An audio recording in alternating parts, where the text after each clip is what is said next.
The boroughs are New York City. The burbs are everywhere else. Real estate is the ultimate game of risk and reward. It's the biggest investment most people ever make. Fortunes are made over a lifetime and lost in a day. And we're not playing with monopoly money. How do you stay ahead? Who's buying? Who's selling? And why? What do they know? We want the truth. You need an edge.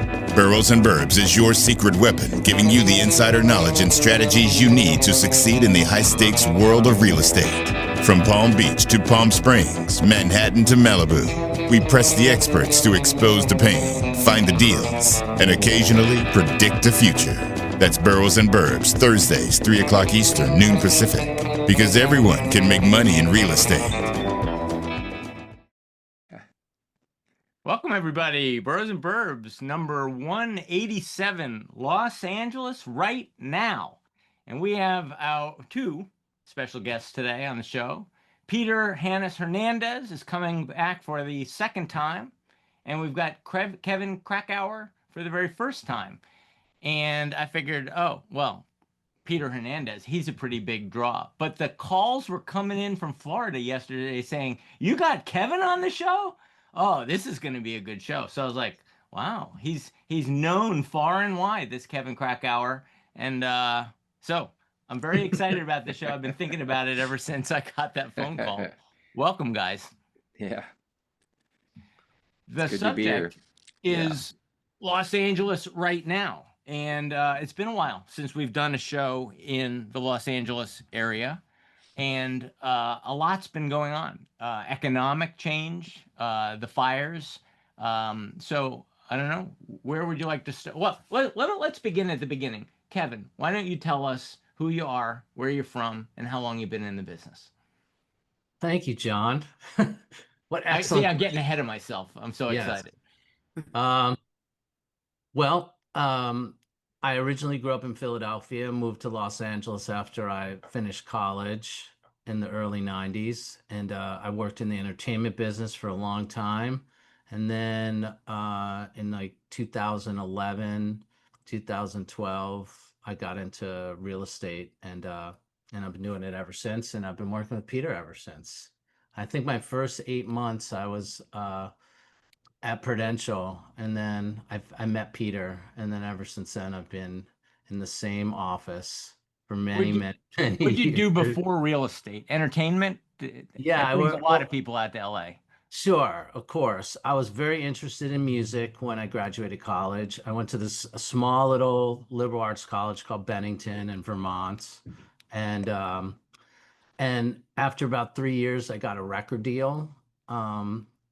First on Capitol, then on Elektra. And then my first single came out, my video got on MTV, and it went on like to be a pretty popular hit and sold a few million records and toured the world. That was my first experience really of like getting out of, seeing places I could have never imagined going to. And then this director named Brett Ratner really encouraged me to come work for him. He was like another like white Jewish guy like myself who loved hip hop, and he was, you can't say no to him. And then I started working with him side by side with him for like 10 years, and it was just like being in a band. I mean, I got to work with him on all these movies all over the world, and it was so much fun working with him. But a couple of things that I am thinking about right off the bat. You sold a couple million records. That's huge. And thanks. You said you can't say no to Ratner, and I'm thinking I've never had the opportunity to say no to him. But anyhow, no, he is just. I mean, we kind of grew up in the same era, and like we love the same music, and we dressed the same, and it was just like it was great to work with him all that. And I learned a lot from him and the people that worked for him as well. But that was fun. Yeah, I do. I still have my platinum record up in my bathroom. Perfect. And Peter is with us for the second time, but for the people who don't know who you are, I guess in a nutshell, you created an agency from scratch. You've been in this business for a very long time and sold it to Elliman and now run the West Coast. Is that correct? Well, I mean, yes, that is correct. So let me give you my little thumbnail history. Born in Washington, D.C. We lived in Woodbine, Maryland. Moved out to the Palisades, Pacific Palisades, where the fires just recently occurred in 1954. I was 2 years old at that time. Sort of just became this surfer party kid that probably did that way too long into his life. While dad tried to pull me into the real estate business, which I swore I would never, ever, ever do.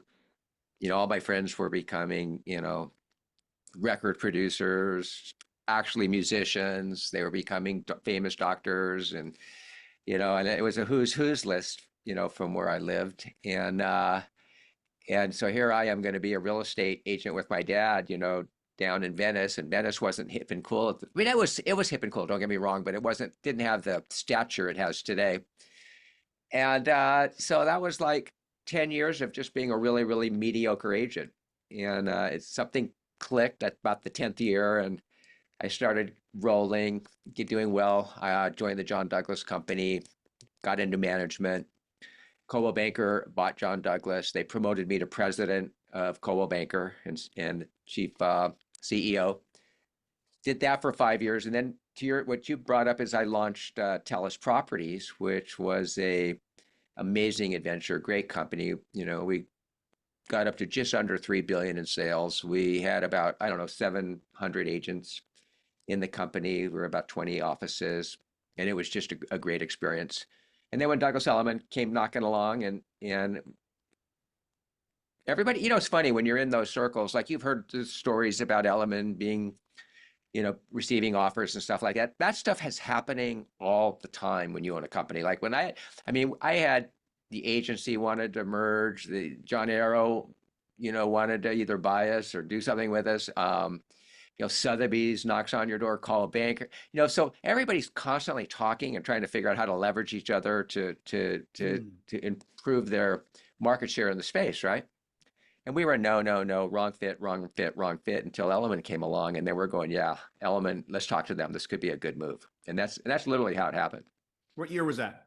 That actually, the sale closed in, I think it was August of 2017, believe it or not. So I'm in my 8th year now at Douglas Elliman, in my current role as president of California and Nevada. Time passes fast, doesn't it? So fast. So fast. That is a great segue into Los Angeles right now. A lot of us on the East Coast and around the world consume Los Angeles real estate market from TV shows like Selling Sunset. And so we get a very skewed picture of how real estate is sold. It does occur to me, though, that with a city as spread out as it is, with hundreds of thousands of agents, that the luxury property space in a city like Los Angeles is controlled or by a very small group of highly qualified, highly connected agents. Even more so than in New York, but I think it's also true in New York. Yeah. Can you speak to that? I mean, the perception of the LA market and the reality of the LA market, with the luxury market. To Kevin or me? You want to start on that, Kevin? Go ahead, Kevin. You start. Yeah, I'll jump add in. Sure. I mean, yes, it's like I think for a lot of us agents who like have a good business and work very hard and are hustlers, seeing those shows where like a deal's done in 15 minutes by a handshake without any disclosures and everyone's like happy and walks away in the end, like there's, that's fun to watch on TV and I certainly enjoy it, but that's not the reality of how hard we work. And I'm pretty sure everywhere in the world, not just LA. We just have more shows about real estate here. And there are, of course, a lot of top agents, and they do get a lot of top listings, but a lot of those listings need buyers to come as well. So, I mean, I think you develop. Look, the longer you're here and the longer you're able to work together with any of the agents in your market, you know, you develop good relationships. So like, you know, there's a lot of us that might not be on a TV show, but have very good businesses and good relationships with a lot of the working agents around here. Plus, like once you've, you know, worked with them or they've worked with me, and they had a good experience. Because like for me, my ultimate goal is just to not be annoying and do a good job for my clients. You know, that builds you know, a level of camaraderie that so the next time, you know, I would imagine if all things were equal and there's multiple offers and the owner or the seller doesn't know which to pick. For example, if I'm a buyer's agent and they go, which should we pick to the agent? Because these are all just as good. You know, it's been my experience that agent's gonna like recommend the agent that's like they enjoy working with, given that all things are equal, you know, I at mean, the it occurs to me that either I'm going to connect with you because I'm in the entertainment business and you get me because you were in the entertainment business and you've been working at this full time since 2012. Or Peter, who said, my family's been here in the Palisades since the 1950s. And so, you know, I've seen the changes and nobody knows this neighborhood better, you know, than Peter. So it's either, you know, they're going to connect with you on an emotional level because they can identify with you and your shared experience, and of course the history in the region and the history in the neighborhood counts for something. When you were saying that, Peter, I'm thinking, oh yeah, the California surfing scene that I see on Beach Boy album covers. And when I watch the documentaries of Laurel Canyon, you know, Yeah. developing in the 60s, and I'm like, oh, The Peter rock was industry. around for all Yeah, that. yeah, yeah. Totally, totally. So, as a young um, boy, and my brother was maybe, I think he's like 12 years older than me. So we were separated quite a bit by age.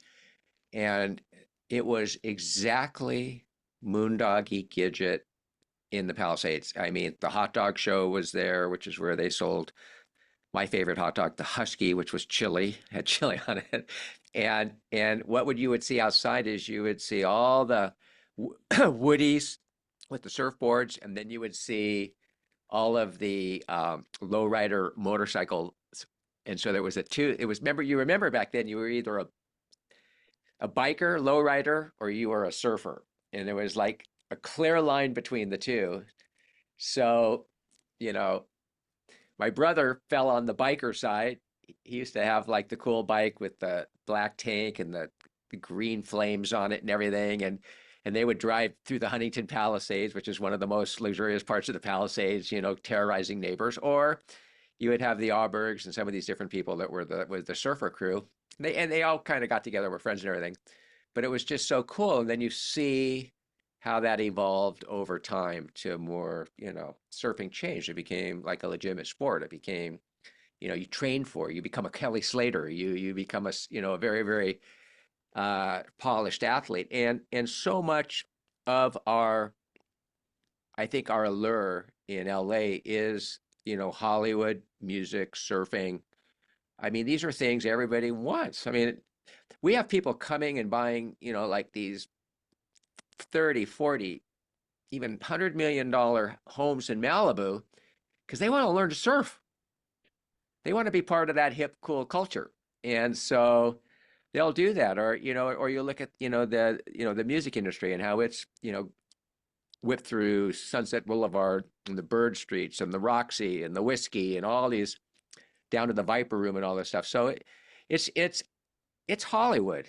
And I would say the entertainment industry is a big driver of our business in our world. Can I ask It's pretty Kevin a cool, question? actually. Kevin, you're on the ground, and you know, I know nothing about Los Angeles, but what I do know is that it's very spread out, and it takes forever to get from one place to another, and things like that. And you're working, you know, I work in Manhattan. I have people who could live, you know, they want to live on the Lower East Side, they want to live on the Upper East Side, Upper West. It's very contained for me. It's Sure. compressed, and I can get to those neighborhoods. I can very quickly, and I can know those neighborhoods very easily. As a point of specializing in, let's just say, the Palisades or in Beverly Hills or things like that, and you have a client who has a big budget and they want to, you know, maneuver around these places, do you have colleagues, or do you mean, how do you manage expressing expertise in these places? I mean, so Ways. You use Waze, right? So it's good timing, knowing how you can get across town at certain times of the day and knowing when it will be impossible. But I have clients that, like, say, for example, that lived in Santa Monica and they decided they wanted like a bigger house or a bigger backyard and they wanted to move toward in the valley to one of the nice areas in the valley. So like I'm I know all these areas. It's a big city. It's not as clustered and tight as Manhattan. Um, so I'm not going to refer them out to another agent over there because it's not actually that far away. It's just managing the traffic and getting over there. And then But can you learn the product? Do you know the product in all these different areas? I do because there's like what we have a brokers open or caravans or open houses, and I can go to all those properties for the days for the brokers and for the open houses. Also, lots of agents say we'll call it the Valley have done business with me. I've done business with them. I can certainly call them for questions if I'm unsure about a certain block or a certain street. But uh, I don't want to refer that business out because it's not that far away, not that hard. And by the way, also in the back of my head for people that move out of Santa Monica and are moving, before out of the Palisades or even Brentwood and are moving to the Valley, I've always in the back of my head going, I don't think they're going to be as happy there. It's the idea of more space. And sure enough, more often than not, any house I've helped sell them, inevitably they call me after a couple years and be like, we miss Santa Monica, we want to come back. So now I end up selling that house and finding another place back. It's really hard to leave, I think, sort of the beach coastal area. Once you get down here, it's just really hard. And that's why there's a lot of joking in Los Angeles where the 405 sort of separates the east side and the west side of the city, that like once you're on one side, you don't really go to the other side, if you Oh, don't have. and the 405 I'm looking is pretty tight to the coast for that matter. Yeah. Well, and to Kevin's point, the 405 is a divider. There's east of the 405 people who want to be east of the 405, and they choose to be there because a lot of the theaters, music venues, uh, Dodger Stadium, downtown LA. If you're west of the 405, it's hard to get there. So people that love those type of things tend to live in that kind of an area a little bit more.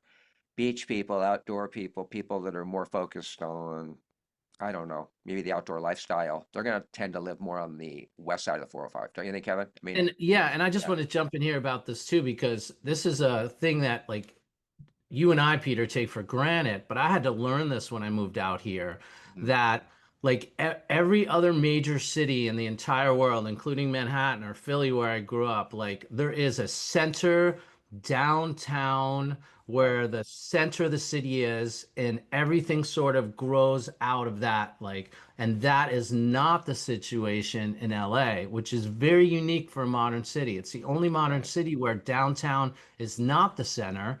And the city is made up of like 19 or 20 little cities, each with their own personality. And a lot of times when I get referred clients coming from the East Coast or other areas, and their friends have told them, you have to live here, you have to live here. Even though I want to sell them a property, I really encourage them to rent for a year Mhm. because in that first year, they're going to find out what part of the city they're gravitating to because Yeah. there's no center. You know, all their friends might tell them they want to live in Santa Monica, but they find out that they like Venice more, or they like Mar Vista, they want to go across the 405 in like Los Feliz or Silver Lake. So and I know all the ones who have taken my advice and rented first always appreciate that because it always happens.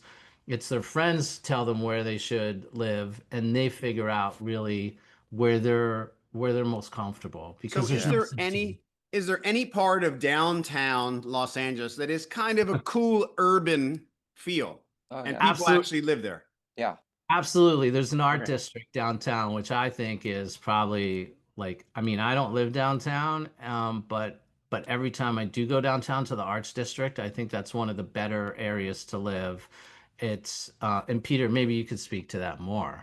Well, I think, yeah, you make a great point, and let's just go back to the concept that Kevin shared with us, which is that there is no real downtown yet. The city of Los Angeles is in the process of creating a real downtown, and it is becoming a downtown with sport venues and different things that are being built out there, condos and markets and things like that. They're trying really, really hard to make LA the center. But here's the situation. And I think, Roberto, you mentioned this. You used the word sprawling, and that's exactly right. And we don't really have a metro public transportation system. We have nothing. So we are really reliant upon our cars. So people tend to want to live close to where they work, typically, to shorten the commute times. You get some wackos like me that live in Malibu. We spend, 45 to an hour to get to work. It takes me that long every day to get to Beverly Hills. But typically, people want to, if their jobs are in Beverly Hills, they'll want to live somewhere in Beverly Hills. If their job, which is interesting because it has created a huge housing shortage and probably an unaffordability for so many people. The values are getting so expensive and they're spreading out. And areas that maybe weren't expensive are becoming extremely expensive now because the prices in Bel Air and Beverly Hills and Brentwood and Palisades and Malibu are just going through the roof. I mean, you guys see it. We have so many sales. I mean, I just like to exaggerate, but it's true. We have so many sales over 100 million now. We've had sales over 200 million. And these are forcing people to move to neighborhoods, and neighborhoods are evolving. And I guess the word gentrifying, I don't like using that word, but that's exactly what's happening. It is going on and on. So that is, I think, a real challenge, for our city, in a sense that it's just becoming so expensive. And I just want to touch on one thing real quick. It's a little bit of a commercial for California and LA. We get bashed a lot. You hear everyone's moving to Texas, everybody's moving to Florida, and you hear this all the time. And yet our population is growing. And yet we're the fourth largest economy in the world, behind USA. Think about this: USA, China, Germany, California, Japan. It's greater than Japan. Greater than Japan. I was going to say you missed Japan. No, we are greater than Wow. Japan. And so I have this funny saying, don't mess with the bear. And LA is still one of, it's like Manhattan. I would call it the Super Bowl of real estate. I would say your city, maybe the Super Bowl. I think we're very close. You know what I mean? In terms of value and competitiveness and just the seriousness of that businesses in those two marketplaces. I mean, we're like London, probably London, LA, New York. But on top of that, I think that when people come out here, Peter, also, especially from Manhattan, or San Francisco, I think they find a little more value in Los Angeles, even though we're expensive too.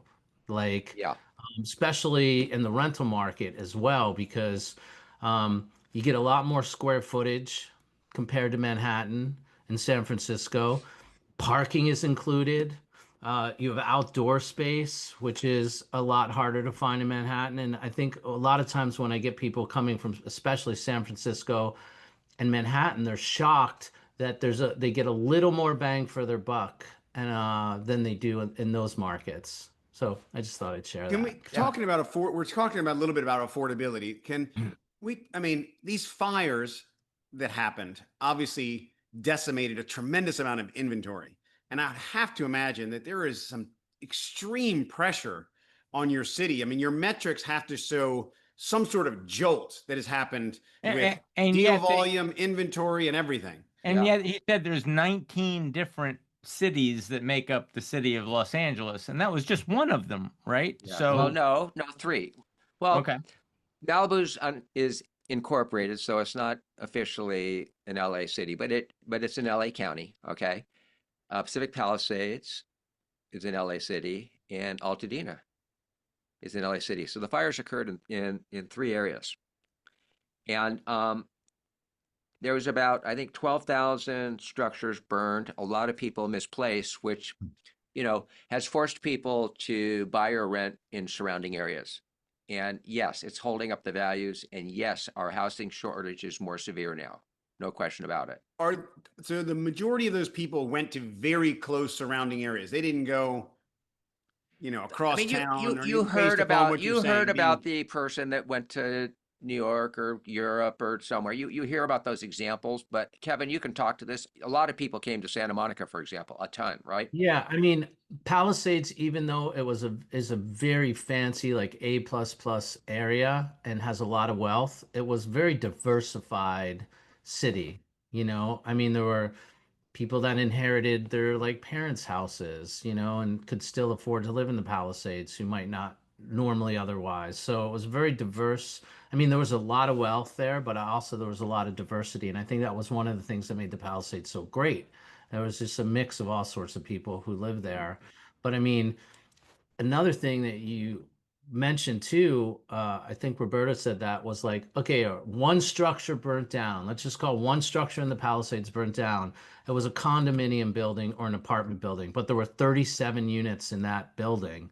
They counted that as one structure, but now you have 37 families in that one structure that need to find housing, and multiply that by all the other outside of the single family homes up there were tons of apartment buildings and condominiums, and so there was just a rush of people that were in need to find housing, and there's only so much housing we had. So I think a lot of people came to Santa Monica, Brentwood, Venice, a lot in Marina Del Rey because there was a lot of housing available there. But I mean, there are some people that just spread out even farther. Yeah. Go back to your map just for a second. Okay. I just want to make a comment. I mean, I think Altadena is going to have a complete don't change from this one screen here. I'm just going to say that Altadena is going to have a huge makeover in Malibu. It's questionable about the buildability and whether we'll be building those lots on the beach because of the seawalls, pylons.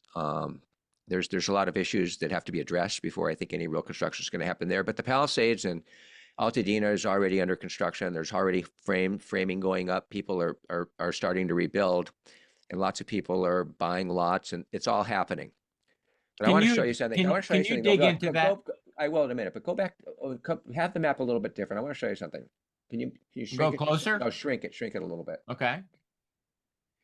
The Palisades, I'm going to show you, like right there. If you go to the left, you have Malibu. If you go to the right, on the coast side, you have Santa Monica. If you go east, you have Brentwood and Westwood. The Palisades may be the most perfectly located of any town on the west side because you have all these beautiful neighborhoods around you and you have ocean views from most of the Palisades.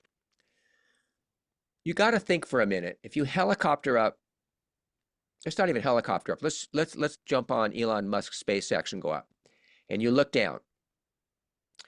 You're gonna say, "Oh my gosh, there has never been an opportunity like this in the history of real estate." And so the people that own these lots don't sell. If you can't build, do anything you can to hold on to those lots because they're going to be so valuable. They may go down a little bit in the short term because people that have to sell are going to maybe drive the prices down a little bit, but don't sell. And you have to imagine the sheiks in Dubai, the oligarchs in Russia, the Blackstones of the world, just even the local smaller developers, and even just smaller homeowners. We've even heard one person that lost their lot here has bought 7 more lots that lost their home. So my belief is this is going to become, and I can't think of a better term. I mean, I think Aspen is the most expensive place in the country right now. I think it's going to become the Aspen of LA. Well, I was going to ask that follow-up question, which is everybody at the municipal level and the speculators, everybody is excited about the redevelopment of the Palisades. And I think the government said, whoa, wait a minute. Yeah, we have to get exactly. we have an opportunity, but we have to get this right. So there was a slowdown. There's a slowdown inclination. And yet there's a lot of people who are saying, I can't slow down forever. I need to rebuild. So are the people able to rebuild? Has the government figured out What do you think, Kevin? I mean, I have my thoughts. Go ahead, Kevin, and then I'll give you my thoughts. I mean, I think when you include the government in things, it always becomes a mess. it's always going to become a mess. I mean, I think sadly on some level, all the diversity of the Palisades is going to be lost, and it is going to be more like Aspen, but it's going to be absolutely gorgeous. But I think one of the charming things about the Palisades, I don't think we'll be able to come back because there'll be so many people there who can't build. But hopefully they'll be able to sell their lots at a some sort of profit. But it's just going to change. And you know what? Change is uncomfortable and change sucks. And Peter and I talk about it all the time. We just have to get used to it and take a deep breath. But it's not going to be what it was, but it's going to be something wonderful when it happens. But I think it's going to be a while. But that's Why not is this different? that- Why is it different than Naples getting whacked by a hurricane and they bounce back within 2, 3 years, or Sanibel, the island, in the Well, Gulf of I think Mexico? well California is a much more environmentally concerned area. It's a much more people rights, I think, and making sure there's housing for people that maybe can't afford, $10 million house, or even a $2 million house. So I think everybody's looking at it like, hey, how are we going to make sure that it's not a lot of toxins left over? How are we going to protect the environment? How are we going to, like Kevin's, deal with the diversity of the neighborhood and all that? So I mean, in many ways, a lot of people would say California's too liberal. In many other ways, we're kind of leading the conversation and things that need to be talked about. And I think that it's like Kevin says, it's a mess because it's a juxtaposition of both. So you have people on both sides of the fence. Some people that would say all salt, and some people that would say all pepper. And so there's a little bit of a conversation going there. But that being said, the pressure on Mayor Bass and Governor Newsom is tremendous.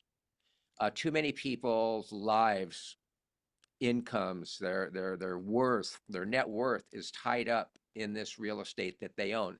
And that goes for the person that inherited it, that didn't have enough insurance, and it goes for the very, very wealthy person too. So everybody there has a real financial interest in this getting rebuilt and maximizing returns for everybody that owns property there because their lives depend upon it.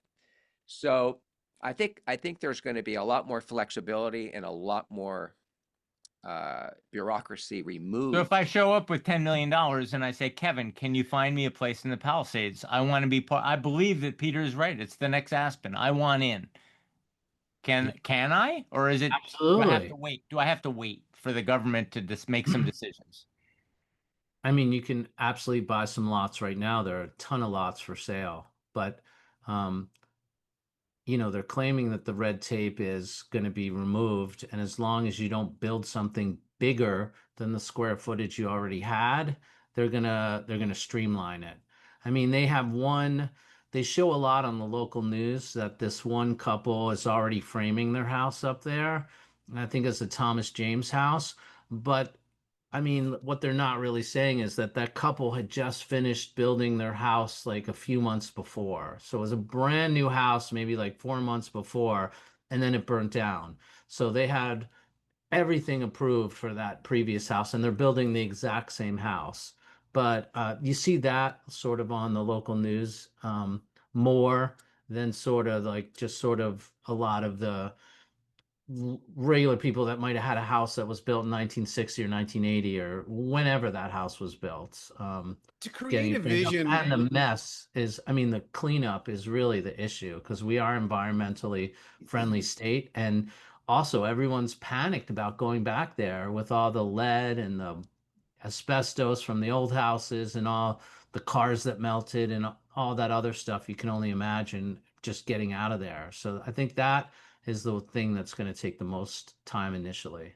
But for Yeah. it to become and to manifest something like an Aspen, which I think would be extraordinary, to have a consensus, a uniform consensus or master plan to make that happen, is that plausible?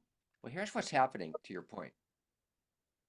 And that's probably not plausible 100%, but it is plausible in smaller fractions of the community because people are joining hands and are hiring the same architect and the same builder and creating like 5 different designs, for example, for homes with 5 different kind of, almost like a new dev to expedite the approval process and to decrease costs and to do all these things. So there are a few developers out there right now that are soliciting homeowners to join hands and to do this together. So good idea and good thought, because that is happening and such. So that's gonna definitely speed it up. We have actually a case study in our own office here in Beverly Hills. We have an agent that lost her home there, and I don't know if she's started rebuilding yet, Kevin. You know, Patty Best and Peter Best. I think they've broken ground and have actually started rebuilding. They got theirs approved right away, but they jumped on it and were super professional about how quickly they worked through the city.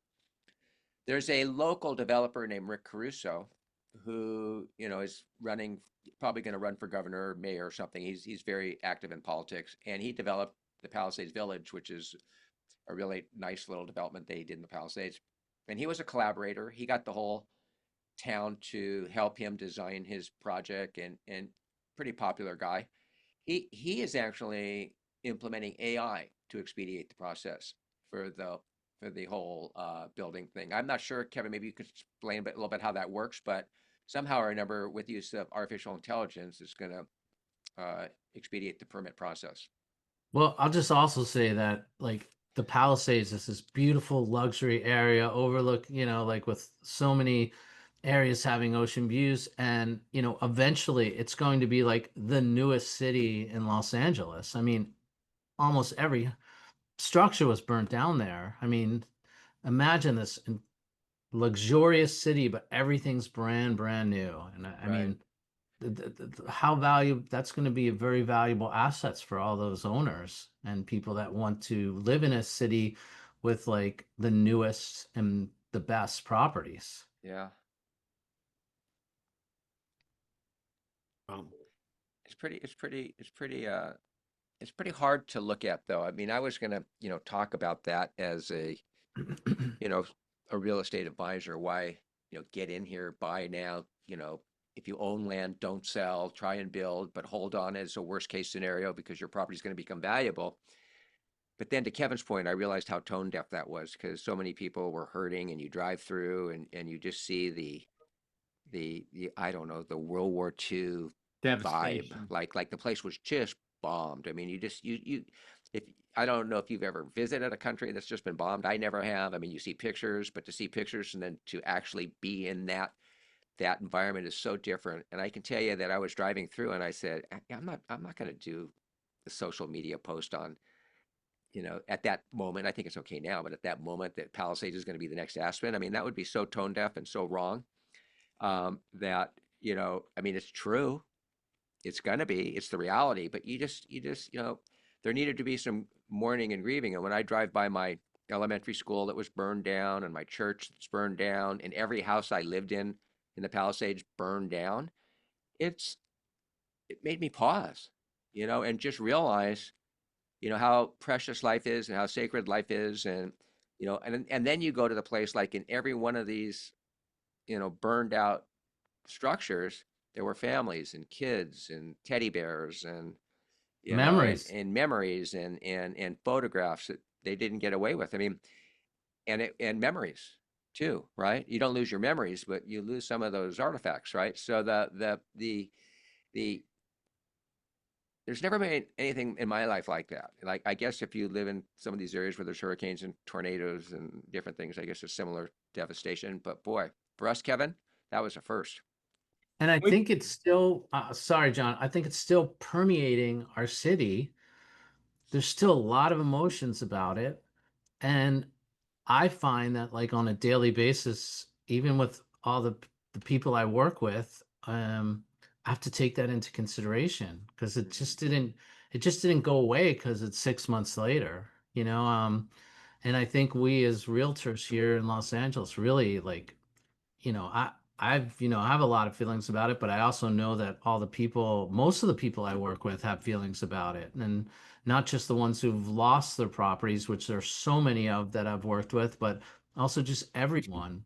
There's sort of this sort of cloud, and I try to be like very sensitive and intuitive about those feelings because they're there, and I I don't want to be drive, this pushy real estate yeah, agent. I know. I drive every day from the West End to Malibu, and West End is the North End. If you don't know the terminology. And so I come down the coast, and starting at about where our old Malibu office was, which is Carbon Beach, all the way to Topanga, 95% of the homes are burned down on the beach. And we're talking about, you know, all these structures that have been there for years, all these iconic homes, and then, you know, shacks and different types of homes, the old Malibu beach shacks that probably should have gotten burned down in some ways. You know, they were ready to fall down anyways. But when I drive down now, and this is like some of my thoughts I have. Like, first of all, I'm looking at the cleanup, Kevin, and there's, I think on the biggest day I counted 65 people. I mean, there was more backhoes and more stuff around and cranes and all stuff, but there was 65 people that I counted and could see to clean up a 500 home mess. And I'm thinking that's not going to happen very fast. And then as I'm driving down further, I'm looking and I'm seeing, you know, the burned out cars. And then, but the most striking thing was I could see the coastline for the first time in my life because the houses aren't there. Now I'm driving down and I'm seeing this beautiful coastline all the way down. And I'm thinking to myself, are they going to, like, my head goes to, are they going to do eminent domain and just buy all these lots and just keep it as like a Riviera, a view corridor? You know, more beach for the public to access. The amount of work that needs to happen on those Malibu lots, don't forget, it's septics. So all those septic tanks would have to be removed and somehow replaced either with new septic tanks or a sewer system, which would be so expensive. It's ridiculous because you can't let the tanks spill out and go into the ocean. Then you've got all that debris. You've got seawalls. You've got pilings that have to get removed and changed and everything and upgraded and all that. And then in many of those areas, it has to be earthquake, because you guys deal with earthquakes. It has to be very resilient. yeah, that is a consideration as well. So it's I think Malibu's in actually that part of the coast, not the rest of Malibu's fine, but that part of the coast is really in a whole lot of hurt. How Wouldn't you say, about, Kevin? I want to pull the lens back on. I mean, not to be negative, but I'm So I'm you're very like, concerned. does anyone want to come here and live with us? Well, but as We you have the said, best it's- mudslides. We have the best earthquakes. We have the best fires. We have the best riots. So come on down. That's funny. Let's We talk- do have the best weather.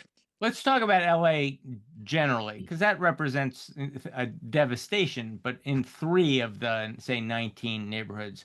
I want to talk about the fact that since COVID, we've seen some boom neighborhoods like Austin that have since cooled, corrected. We've seen some that have boomed and have not corrected, and we're expecting maybe a correction to occur. Maybe Palm Beach might be in that category. You know, is Palm Beach going to go the way of an Austin? But New York has still not hit the highs. LA are not.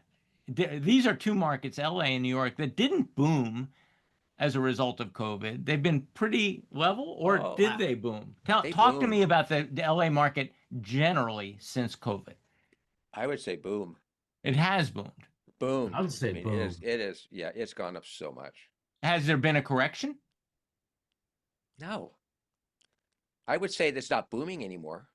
I would Okay. say that, I wouldn't even say it's flat. I would say it's appreciating, like it maybe like under 5% a year at the moment. But I wouldn't say it's going down. But I think the mindset of the sellers is still going up at the same rate it was. And so they're listing higher than they should. Is that a result of the economy and jobs? Is that a result of, what is that a result of? I think it's a result of, I think number one is you have buyers that want to move, want to change houses, and you have buyers that need to. The buyers that want to may be sitting in a house with a 2.5% interest rate. You know, they're watching the gyrations of the economy right now and all of the, you know, we have tariffs, we don't have tariffs, you know, it's a little bit kind of bumpy. And so they may be just saying, I want to, but maybe now's not the right time. We have a really good interest rate. Let's see if interest rates come down a little bit, something like that. So I think interest rates is a factor. I think it's the biggest factor right now. It seems like. I also think uncertainty surrounding Hollywood has got to be weighing. I know that we had the strike, and then since the strike, the Hollywood studios have not revved up on their production like they did, like it was a few years ago. And my daughter, a 27-year-old out there, a 27-year-old editor, is wondering, after getting 4 years of very busy from Netflix and Warner Brothers and Disney and Fox, all of a sudden there's a lot less work. And I know that community is nervous. So I think that's also a factor on why maybe it's not growing as fast as it was. But is that not industry not partially contracting because of AI? I think Mayor Bass is starting to react to that, and she's already implemented some cost savings to film in LA and to film in California. And well, not in California, 'cause she can't affect that, but in LA, she's already made it more effective so that studios don't have to film everywhere else now. That was the big thing. They were driving them out of LA because it was just cost It prohibitive. was just too expensive. I mean, Yeah. we were pushing everyone out where like a permit cost $7,000 here in LA and would cost 700 in Atlanta. And every city in every state wants that film business. Mhm. And we weren't making it easier, we were making it harder. And I hope she does something for Well, that. she did do something already, and so that is, so I think more of that, more business friendly kind of attitude, I think is going to help us a lot for sure.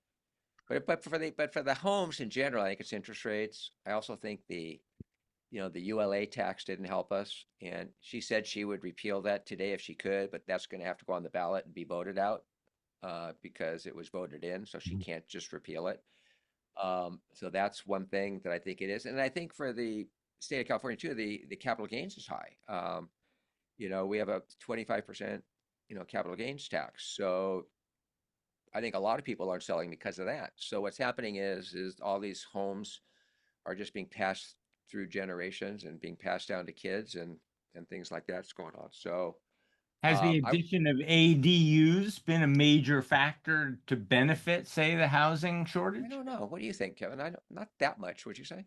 I don't think so. I Yeah. think they streamline the permit process, but even though I have a lot of owners who have added ADUs to their properties, I think at the end of the day, just I don't think it's helped with housing because they're still expensive, these ADUs for most of them. And but I know we've talked about a lot of negative things. I just want to say, even with the earthquakes and the fires and the mudslides and the interest rates and the tariffs, it seems to me historically we are one of the greatest place on earth to park and invest your money, and people come from all over the world to Los Angeles, to all these different cities in Los Angeles because of our weather. And I think no matter what, there's always going to be people coming here from different parts of the country, from different parts of the world, and the real estate will always grow as long as you hold on to it long enough. And I mean, I see it all the time of all, like, from every country you can imagine and every city you can imagine. People are always taking jobs here and coming here for whatever reasons, I that are mean, driving here. it's so funny, like living in Malibu most of my life, and going through all the fires I have, 6 months later, it's like nobody remembers. It's really pretty wild. And, everyone comes back. I mean, we're extremely resilient. We have the Olympics coming, which again is going to put a ton of pressure on getting this back in order and in shape. Um, like I said, we have probably next to New York the best jobs on the planet. So for high-paying jobs, LA is I think number two to New York in the country. Um, you know, What are the major industries that are driving the housing market now besides Hollywood? Tech, IT, tech, yeah, IT. service. Anybody that's in service, like attorneys and accountants and things like that. What else do we have really good? We have very strong agriculture, and I know that sounds interesting, but a lot of Still in re- LA? well, Really? not in LA, but there's a lot of wealthy people in Bakersfield that will buy in, LA or, some of the surrounding markets like, Santa Barbara, Oxnard, some of these Oxnard. areas. And we're talking, very, very, very wealthy. What else do we have really strong in? I think those are our major industries. What do you think, Kevin? I mean, No, I mean it's the entertainment and tech. yeah, period. I mean, Those are always the driving industries here, and yeah. and those two are work together. And the real estate industry, obviously. It's very, How's very your strong. rental market? I mean, I can talk to that because I'm the number one guy in the state of California, Douglas Elliman in rentals. That's right, you are. That's right. I do a ton of rentals and it's very brisk and it was always brisk. There was of course a huge demand after the fires, but what I'm seeing right now is what I call like the shuffling effect because it's been a certain amount of months, people that needed places, who lost their properties and homes, like were panicked and took the first place they could, and not the ones who were able to buy another place, but the rent people that were renting and their insurance was covering it. And now they've been there for a certain amount of time in whatever place they rented. And a lot of owners were accommodating to 6-month leases at the time when normally we didn't do that. And now I think they're at a place where they realize how long it's going to take for them to rebuild their property, or if they are or they aren't going to rebuild their property, or whatever those personal decisions are. There's this shuffling going on right now where someone's like, okay, this is going to take me 2 or 3 more years. I can't stay in this 2 bed, 2 bath. I need a 3 bed and 2 bath. I need more outdoor space.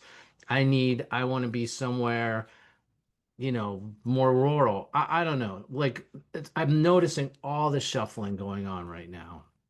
And a lot of it, I think, are fire victims because they realize it's gonna the long term of where they need to be, and they want to find something better or right for them for that time period. Are you at peak pricing?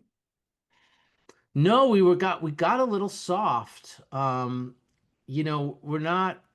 We're still very expensive, but we kind of sort of were steady. Like, and plus we had all these anti-gouging laws, which were great laws that you couldn't increase a property's price more than 10%.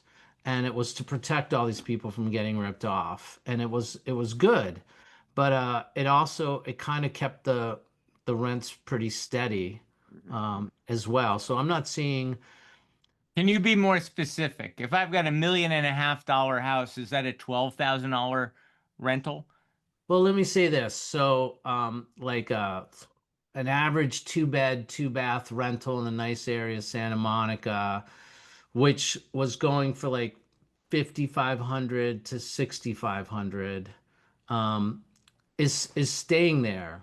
Like when the tenants are moving out, we're not going to 6,750 or 7,000, or the 55 is not going to 57 or 6,000. It's pretty steady. It's still a good income coming in for the owners, but we're not. It's not a.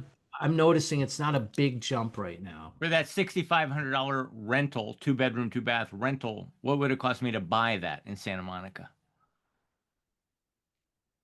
I'd say maybe in the like 1.5 range, Okay. maybe 1.7. It just depends on condition and what it has to offer. How How does big? that compare in Roberto? I'm guessing that the rent in New York on that $1.5 million apartment is going to be higher than 65, a lot higher. Yeah, I mean, New York rents are going through the roof. we peaked a month ago. It actually slightly dipped, which was wild. But I anticipate that we're going to be hitting all-time highs. I mean, a one bed, for example, last year I rented a one bedroom for it went on the market. It was someone who wanted to buy the apartment, and they said to the buyer, they said to the buyer, "Look, we haven't sold this, and we're going to rent it. We're going to list it on Sunday, so you have a couple days." And sure enough, my clients didn't decide till Tuesday. And when Tuesday came, I had asked him, I said, "What are you going to rent? What are you going to try to get for it?" He said, 5,000. On Tuesday, he said, "We rented it, like I told you." And I said, "What'd you get?" He said, 5,900. It's a one bedroom. Oh, Hmm. My daughter in a $5,000 rental is being asked for a 10% hike. All my nieces and nephews in New York are all looking at 10% hikes year over year, and they're all thinking about, can I negotiate that down? And there's not much negotiability on these $5,000 rentals in New York City. Because So there's so much demand. I mean, I will walk down the street tonight and randomly I'll see a bunch of people outside.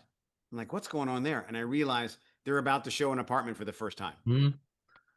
And that's one of the things I said about when people come out here, even though we're expensive, I think you get a little more, and it's not as insanely competitive as it is in Manhattan.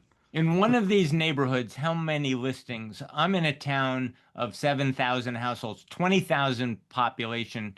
There's 30 houses on the market. It's a 20-year low on inventory. What's the same thing in Santa Monica or any of these neighborhoods that you're referring to? Low inventory? Yeah. And I think it also speaks to what Peter said, where, we got these incredibly wonderful interest rates during COVID, and it's hard to let go of those. I mean, it's really hard to let go because you're going to get half of what, like you'll be paying the same thing for half of what you have effectively, if you were to sell, unless you had, unless you were leaving the state or going somewhere else where you So, could. yeah, so my seller beware is twofold because we've seen some sellers that maybe got a great offer on their property and they took advantage of it and they thought maybe I'll Mhm. buy down or whatever. And then we've also had people that have sold their properties to maybe move out of state, only to find out they don't like the winters. And they want to And come back. so in both cases, I have like really good friends that sold their house. They got almost 15 million for it, and they literally have been looking for a new house for I think it's 5 years now. And during that time, the prices have gone up and up and up and up, and they can't find anything they like.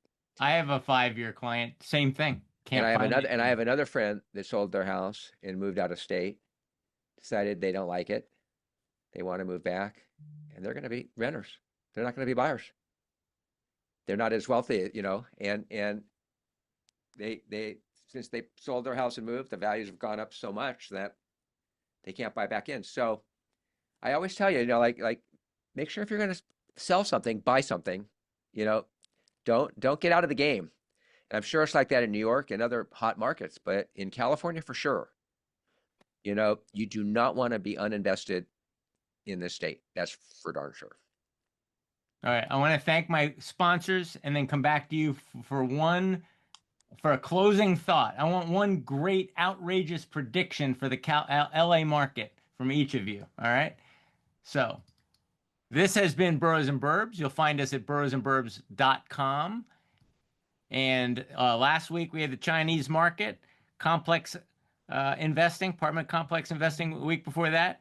And we'll have this show up within an hour on boroughsandburbs.com. I want to thank Grace Farms, gracefarms.org, 80 acres. And their mission is sustainability. And check out the programming at gracefarms.org.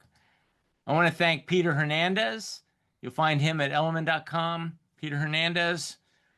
And I want to thank Kevin Krakower, the #1 rental agent in the state of California. And I want to thank my co-host, Roberto Cabrera. You'll find him at Brown Harris Stevens, bhsusa.com. And that's me, also at Elliman out here in Connecticut. Thank you, gentlemen, so much. Final thoughts, parting words of wisdom. Peter. Sure. Okay, Kevin. Sorry. Kevin, go, Kevin. This is my parting words of wisdom. Thank you, Roberto. Thank you, John. When you guys come out here, I will take you in Santa Monica to the best non-fat, farm-to-table, non-GMO, fat-free, fair trade almond milk latte that you've ever had. So, and then you'll really feel the spirit of the West Side beach life. That's right. That's We my didn't even final talk thoughts. about the food. The food out there is phenomenal. Yeah, So we have really good food. Yeah. So I would just say, watch for LA Strong. Watch us come back. Watch the rebuild. Watch the regrowth. Watch us host the Olympics. Watch entertainment thrive in our city. You know what I mean? Just we're LA Strong, and as I always say, don't mess with the bear. West Side.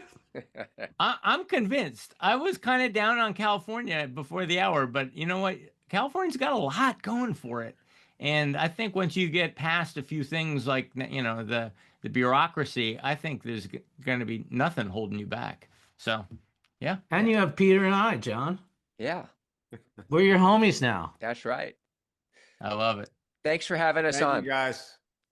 Bye, Take guys. care. Thank you. Bye, Kevin. Good to see you. Love you, Peter.